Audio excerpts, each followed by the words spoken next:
It wasn't just energizing, it was actually inspirational.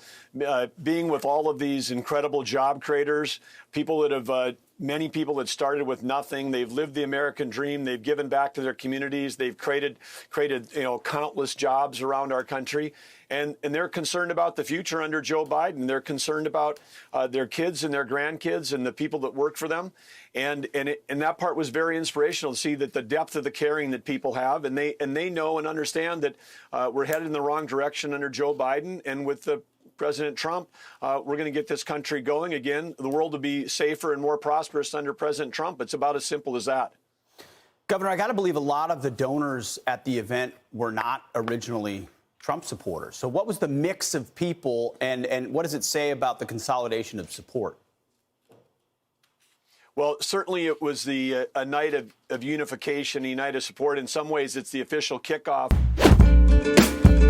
To the campaign trail now, and overnight, Donald Trump raked in a record amount of money to add to his campaign war chest, holding an exclusive fundraiser at Mar-a-Lago. President Biden and the Democrats also building on their fundraising efforts. ABC's Jay O'Brien has the details. Jay, good morning. Wait, good morning. Overnight, the Trump campaign saying that fundraiser raked in an estimated $50 million at Mar-a-Lago. It was also only the second political appearance of this campaign for former First Lady Melania Trump. This was the Republican response to that massive Democratic fundraiser where President Biden, former Presidents Obama and Clinton brought in a smaller $26 million last week. But Democrats still far outpacing Republicans when it comes to the overall size of their campaign war chest. Whit. And Jay, we know that Congress gets back from a 2-week recess, and there's a lot to urgently get to on their plate. Walk us through what's coming up here.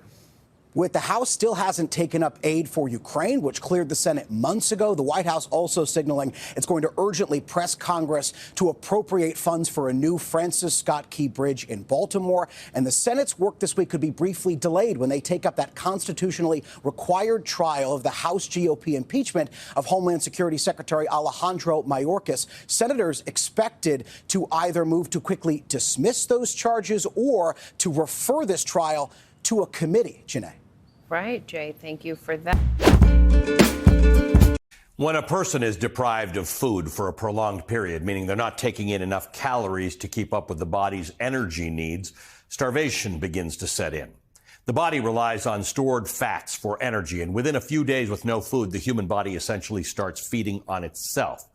The body begins to consume the things inside of it to keep us alive, like carbohydrates, fat, the protein parts of tissues. And while the body's working overtime to provide those basic energy needs, other vital organs are being ignored. The heart, the lungs, the ovaries do not get their necessary nutrients. Heart function decreases, and the heart can actually shrink to less than half its size in starvation. Kidney function is impaired. The immune system weakens, meaning a starving person becomes more susceptible to other deadly diseases. The brain is deprived of the proper energy it needs to function. That causes mood swings and difficulty concentrating. Eventually, the body has nothing left to scavenge except for muscle and bones. You become gaunt and weak. There's an ache that comes with extreme hunger, which causes acute physical and mental distress. But that doesn't last long because your body's already wasted away and soon your heart will fail. That is death by starvation. It is a slow and cruel death. Right now, the entire population of Gaza, 2.2 million people, do not have enough available calories. Half the population, 1.1 million people, are on the brink of acute starvation, and famine is projected to take hold in northern Gaza anytime between now and May. This is all according to a UN-backed report by the IPC, the Integrated Food Security Phase Classification. That assessment was from mid-March, by the way, and less than 3 weeks later, the situation has escalated dramatically. In a government cable obtained by the Huffington Post, a group of humanitarian experts from the U.S. Agency for International Development are warning that famine is already likely happening in parts of Gaza. Goes on to say that the spread of hunger and malnutrition in Gaza amid Israel's offensive is, quote, unprecedented in modern history, and that the pace of hunger-related deaths will accelerate in the weeks ahead. Famine is not a word that is thrown around lightly. In fact, historically, famine is incredibly rare. Famine is more than hunger. Famine can last a lifetime. It leaves scars on a nation's development for decades. It breeds even more instability and violence. It perpetuates a vicious cycle of poverty, forcing the famished nation to be dependent on other countries for aid.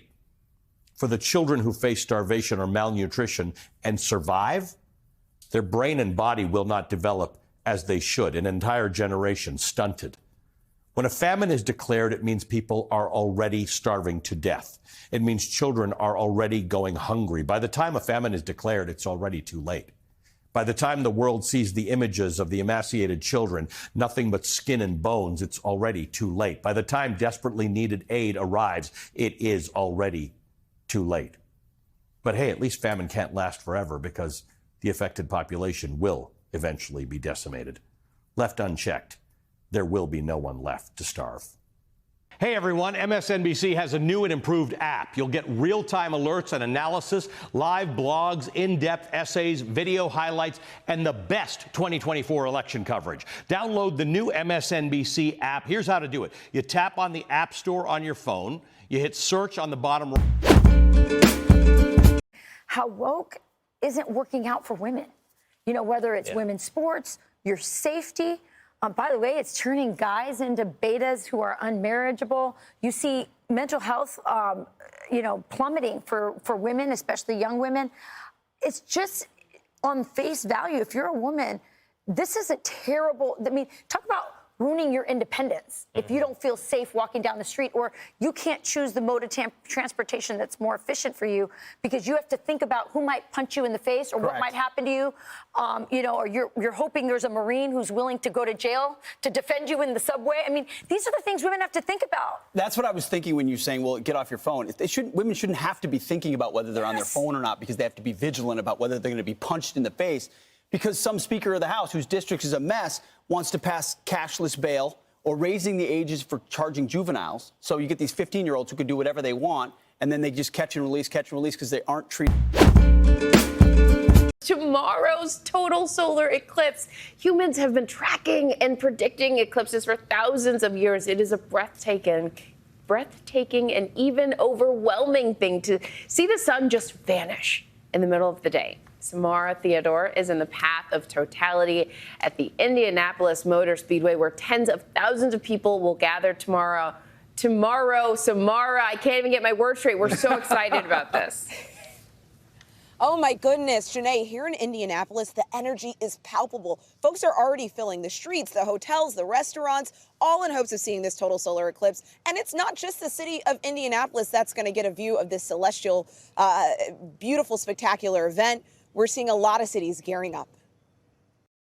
This morning, just one day to go, and millions of Americans are on the move, hitting the road and the skies to get to their view of the total solar eclipse. Millions expected to travel. The economic boom for those states in the path of totality could reach billions. In the skies, the FAA issuing a travel warning anticipating high volume of traffic. They expect over 44,000 flights alone. Kathy Green flying from Atlanta to Buffalo to catch the celestial event at Niagara Falls. This is the spot, and everybody knows that this is the spot. If you really want to see it, this is where you go. In Vermont, 7 ski areas fall within the eclipse's path, with hotels having to waitlist thousands. Jay Peak calling their event the Whiteout. We took our first reservations for the eclipse almost 4 years ago.